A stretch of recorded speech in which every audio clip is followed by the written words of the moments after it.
নমস্কার, কেমন আছো সবাই? আমার নতুন একটা ব্লগে সবাইকে স্বাগত জানাই। দেখো তো সকাল সকাল বৃষ্টি নেমে পড়লো। আর সকাল সকাল বৃষ্টি হলে কাজবাজ করতে এত অসুবিধা হয়, তোমাদের আর কি বলি, একদমই ভালো লাগে না, তাই না? টাকা তো আর একটু সুবিধা করতে হবে, দুটো নাই। দুটো কি? দুটো 15 টাকা দিয়ে। দুটো 15 টাকা? হ্যাঁ, বৃষ্টির মধ্যে ঘর ভাড়া হয়েছে দিয়ে। এই জন্যই তো বললাম যে আপনার আর একটু সুবিধা করে দুটো নাই। দুটো নিয়ে তারপরে শেষ হবে তো রান্না করলে? কেন দুদিন দুটো খাবেন দরকার? জল জমে গেছে ওটার মধ্যে। এই মোচার ইসেতে কেমন দাগ হয়ে যায়, আমাদের ওই কাটার সময়ও ওই রকম হয়, কিছু একটা পেতে না নিলে। একটু মাথা দিলে এবার থাকে না, কিন্তু মাথা ঘষা হয় না। এইভাবে সাজালে দেখতে সুন্দরও লাগে।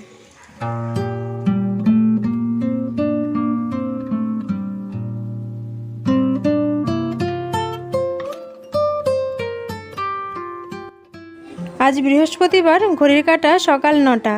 তো এত বৃষ্টি হয়েছে সকালে, আমার কিন্তু ভোরবেলা একবার ঘর মোছা হয়ে গেছে। তো আজ যেহেতু বৃহস্পতিবার পুজো দেবো, তাই ভাবছি যে স্নানের আগে ঘরটা আরও একবার মুছে নিই। আর বৃষ্টি হলেই দেখবে বৃষ্টির জল মানে সেচ হয়ে বারান্দায় ছিটে আসে, আরও নোংরা হয়ে যায়। আর সকাল সকাল রেখে নিলাম মোচা।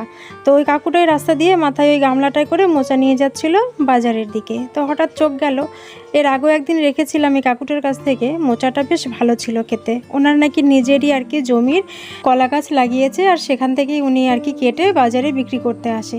বাজার অবধি যাওয়ার আগেই ওনার বিক্রি হয়ে যায়, কারণ ওনার মোচাটা এত ভালো খেতে।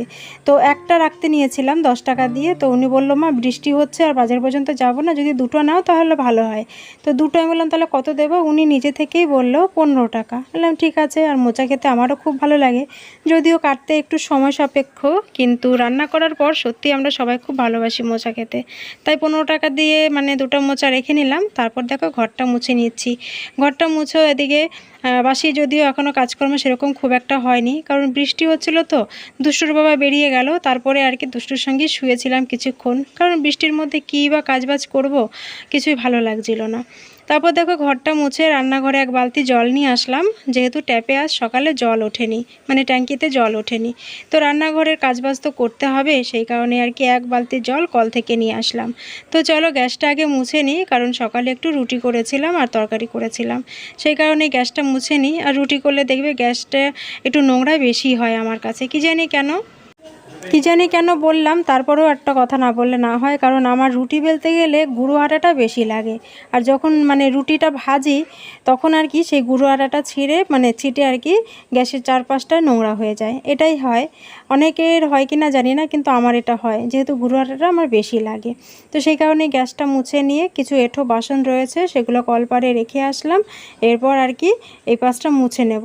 আর বৃষ্টি হচ্ছে, তো বৃষ্টি হলেই মানে জানালা থেকে জল ছিটে আসে, আর এই জায়গাটা জলে ভিজে যায়, মানে জানালাটার কথা বলছি। তো সেই কারণে এই জানালাটা মুছে নিলাম। মুছে তারপরে বেসিনটাও মেজে নিয়ে দেখো ঝিকগুলো লাগিয়ে নিচ্ছি।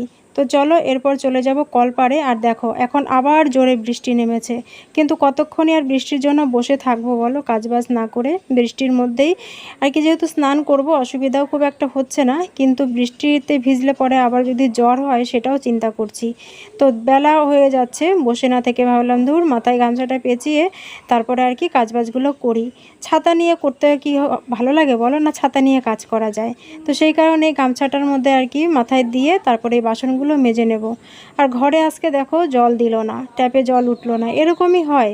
মানে এটা হচ্ছে ভাগ্য, আর কিছুই নয়। যে ভাগ্য যদি আমার খারাপ থাকে, তো সেটা কে খণ্ডাতে পারে, তাই না? তো সেই কারণে বৃষ্টিতে ভিজে ভিজে কাজগুলো করতে হচ্ছে। রান্নাঘরে জলের ব্যবস্থা থাকা সত্ত্বেও জল আজকে দিল না। দিয়েছেও যদিও, সেটা হয়তো একদমই অল্প জলের স্রোতটা ছিল, সেই কারণে আর কি ট্যাঙ্কিতে ওঠেনি। তো সে রীতিমতো বৃষ্টিতে মানে ভিজেই গেলাম। আর দেখতেই পাচ্ছ তোমরা কি পরিমাণে বৃষ্টি পড়ছে। তো শুনছি নিম্নচাপ, তো নিম্নচাপ নাকি 2-3 দিন এরকম থাকবে। এবার বৃষ্টি যে খুব একটা খারাপ লাগে সেটাও বলবো না, বর্ষাকালে বৃষ্টি হবে এটাই স্বাভাবিক, কিন্তু 2-3 দিন যদি একভাবে নিম্নচাপের মতন বৃষ্টি হয় সেটা ভালো লাগে না। তার কারণ আমার হয় জামা কাপড় নিয়ে খুবই সমস্যা, যেহেতু 3-4 জন বাড়িতে একসঙ্গে আর কি, 3-4 জনের জামা কাপড় প্রতিদিন কোথায় মেলবো বলো।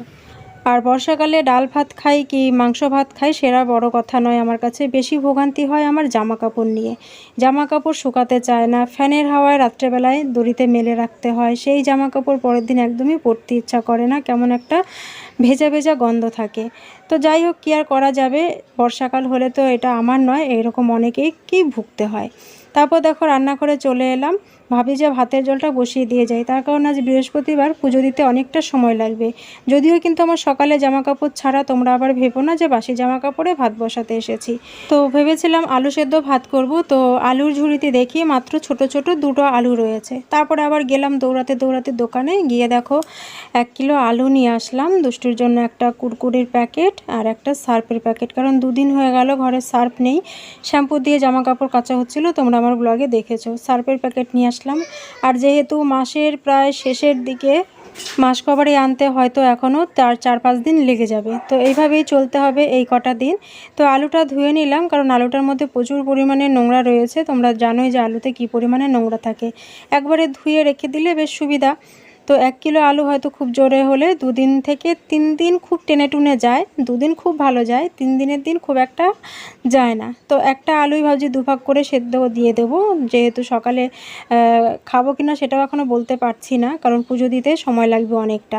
তো এদিকে ভাতটা বসিয়ে দিয়ে যাব, আর হচ্ছে চালটাও ধুয়ে রেখেছি। এবার আমি হচ্ছে চলে যাব স্নানে, কারণ বড় মেয়েকে বললাম যে সকালে যে মোচাটা রেখেছিলাম সেই মোচাটা আর কি এখন ধুয়ে নেব, কারণ মোচাটার মধ্যে না কেমন বালি বালি রয়েছে। আর যেহেতু মানে চাষের খুব একটা হয়তো মোচা ধোয় না, কেটেই নিয়ে চলে আসে, তো ধুয়ে আর কি ওকে বলবো যে মোচাটা একটু ছাড়িয়ে রাখতে, তাহলে আমার সুবিধা হবে। না পুজো দিয়ে এসে কখনই মোচা কাটবো, কখন রান্না করব বলো। তো সেই কারণেই ওকে দিয়ে যাচ্ছি যে মোচাটা ছাড়িয়ে রাখতে, আমি পরে আর কি কেটে সেদ্ধ করে নেব।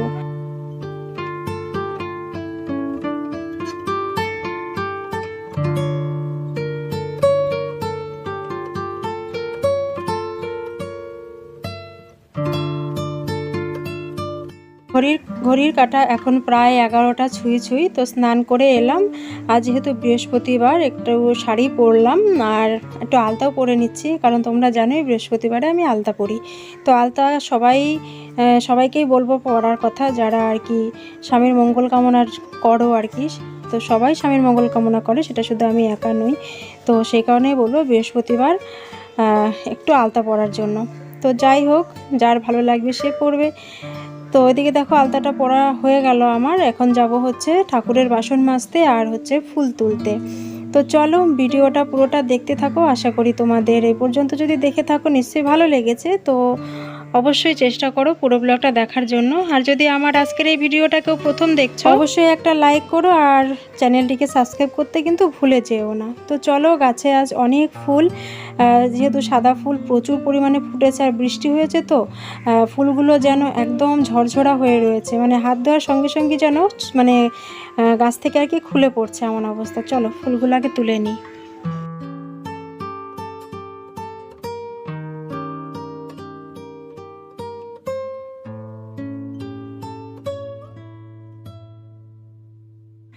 গাছের সমস্ত রকমের ফুল তুললাম, তুলসী পাতা, দুব্বা, বেলপাতা, এগুলো তো আজ বৃহস্পতিবার লাগবেই। তারপরে ঘরে এলাম, সমস্ত ঠাকুরকে স্নান করালাম, রাধাকৃষ্ণকে স্নান করিয়ে ওদের ধোয়া পোশাক পরিয়ে নিলাম। এরপর ওদের একটু সাজিয়ে নেব, যেগুলো আর কি সবসময় ওরা পরে থাকে। তো হয়তো আমার কথা বলাটা হয়তো অনেকের পছন্দ নাও হতে পারে, তো যাই হোক আমি মানে যেভাবে পারি সেভাবেই বললাম আর কি। তো ঠাকুরকে দেখো সুন্দর করে সাজিয়ে গুজিয়ে নিলাম, এবার পুজোটা শুরু করব। তো দেখো খুব সুন্দর লাগছে রাধাকৃষ্ণকে দেখতে, তাই না?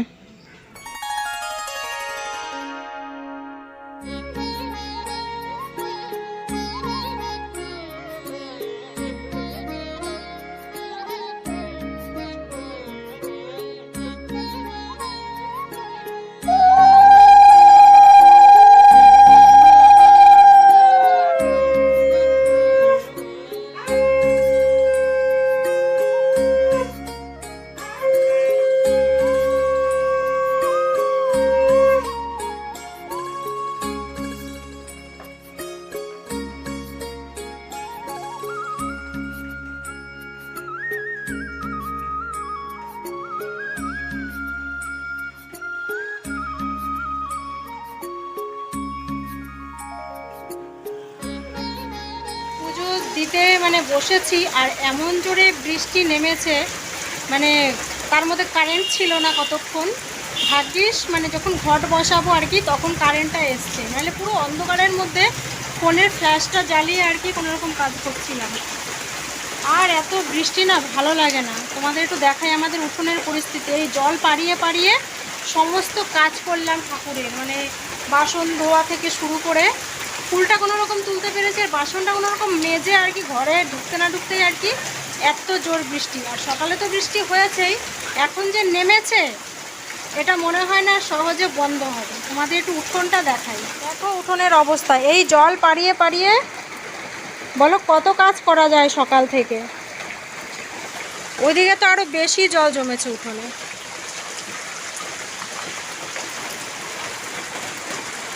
তো এখন কটা ভাত খাবো, সকালে তো আলু সেদ্ধ ভাত করেছিলাম, কটা ভাত খাবো, ভাত খেয়ে রান্না করবো।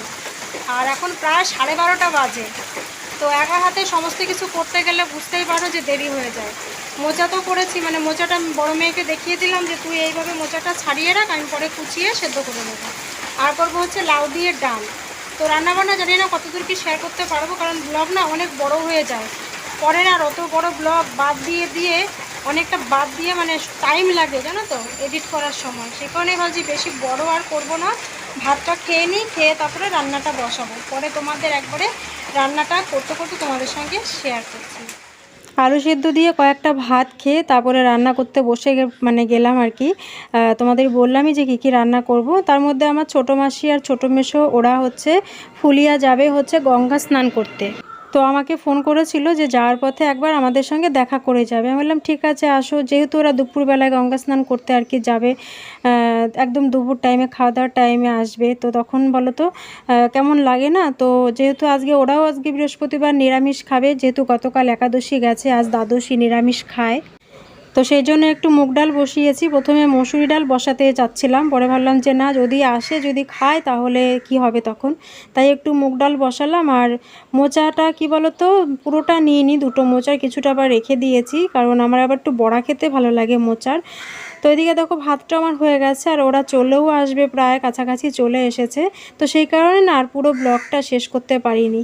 তো যাই হোক চলো আজকে এই পর্যন্তই ব্লগটা থাকলো। কেমন লাগলো আবারও বলবো, কমেন্ট করে জানিও। ভালো লাগলে একটা লাইক করো, আর নতুন হয়ে থাকলে অবশ্যই চ্যানেলটিকে সাবস্ক্রাইব করে নিও। তো চলো আবারও তোমাদের সঙ্গে দেখা হচ্ছে নেক্সট ব্লগে।